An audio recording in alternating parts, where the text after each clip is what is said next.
Okay, guys. So after that, let's move on to topic number two.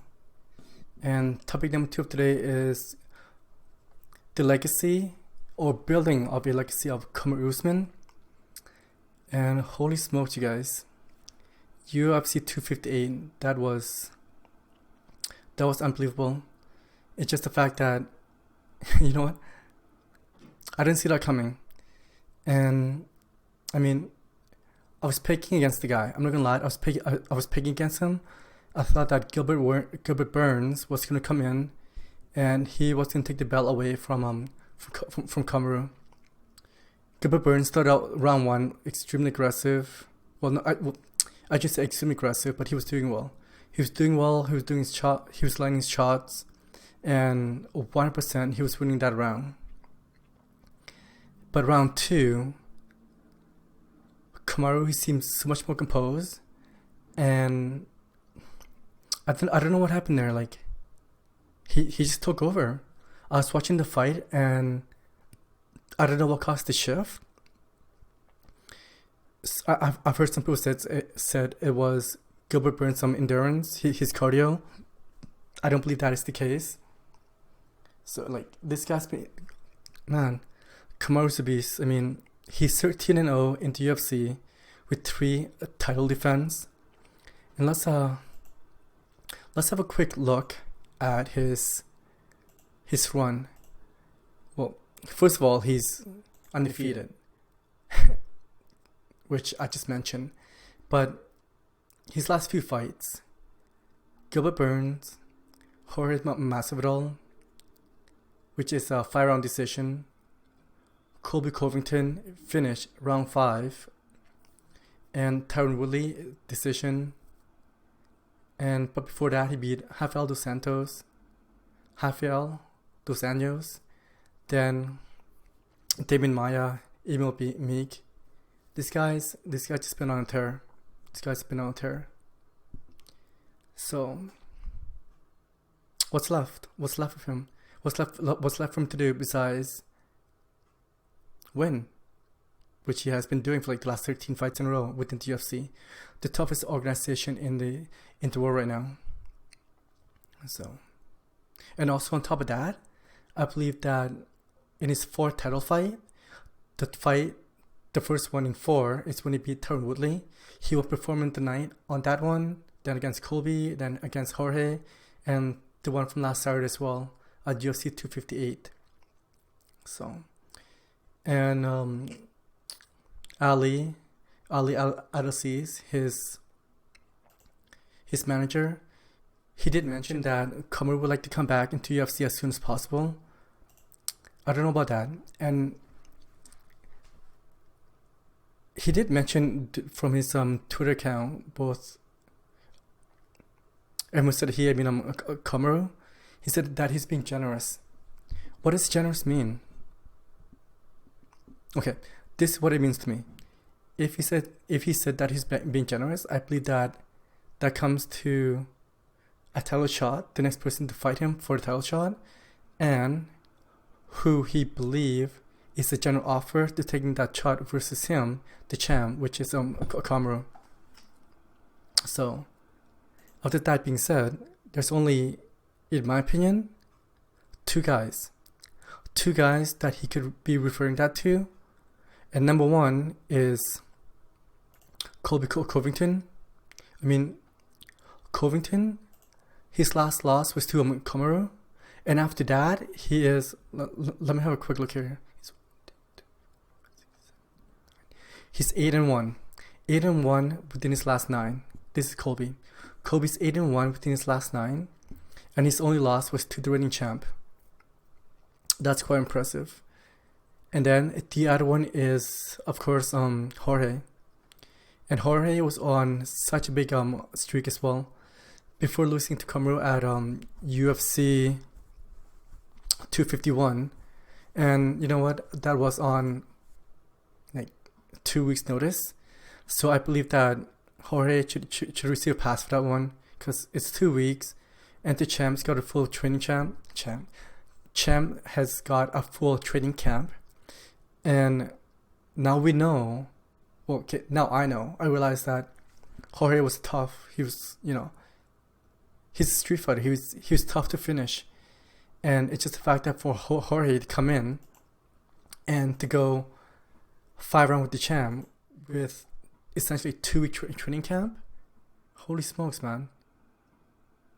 Holy smokes. Compared to Gilbert Burns, which he received a full training camp, and previously before that,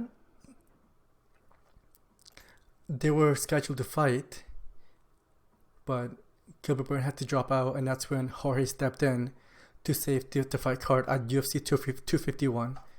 And me personally, between the two of them, I believe that the next shot is going to be, either one, regardless of who the UFC gave it to, between Kobe or Jorge. I think it's be a fun fight. I think it's be a crazy lead up to the event.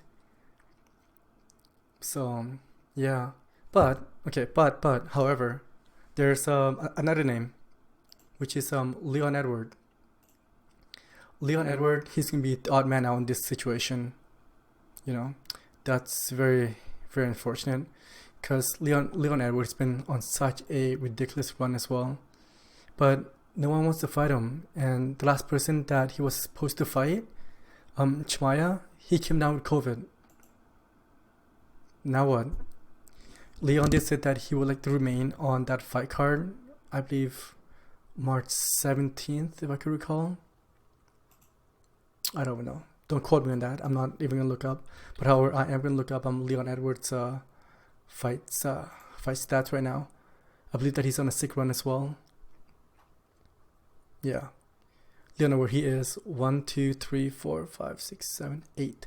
He's on an 8-fight winning streak, and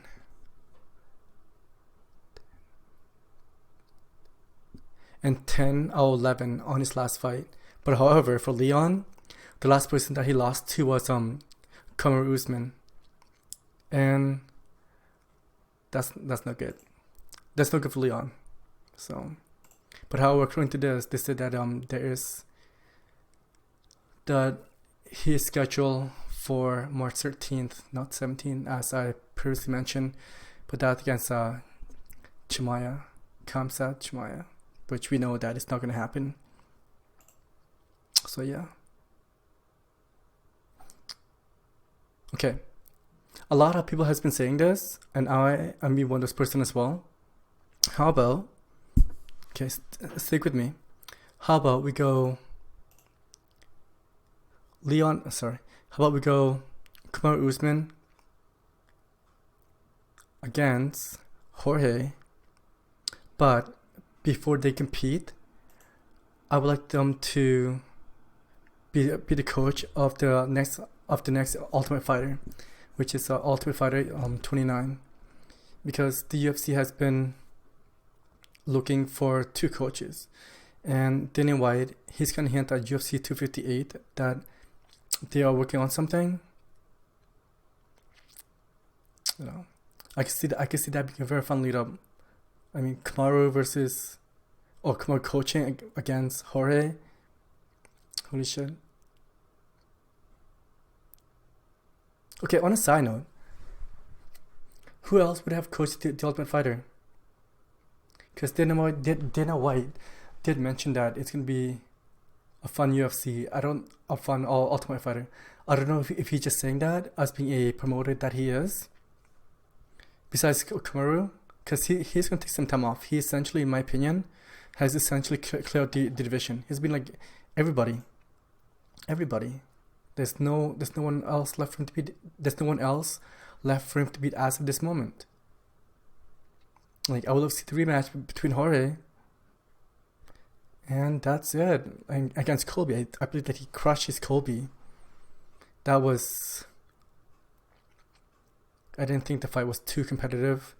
He was having his way with him. If Kamaru did not finish him in round 5, if this does go to the judges' scorecard, if this does go to the decision, like, Kamaru was going to win in a decision regardless. There's no way for Colby to win that match. unless he finished him, but he was not landing at all. He was not landing in that fight at all. And Colby is not known as he was not known to be a strong finisher. He was known to be as a wrestler. For that to happen, it was very unlikely. It's very unlikely for Kamaru to be finishing that fight. So, yeah. Okay. So that is my quick thought on Kamaru Usman, of him building his legacy. And you know what? I'm gonna keep watching his fight. I don't know if I'll be betting against him, but we'll see what happens. I would 100% like to see a rematch between Jorge and him, which I've mentioned throughout the video. I would mind seeing a rematch between him against Colby. It's just the fact that I'm not a fan of Colby. I would like to see him get his ass kicked again. And yeah, okay. So that was topic number 2.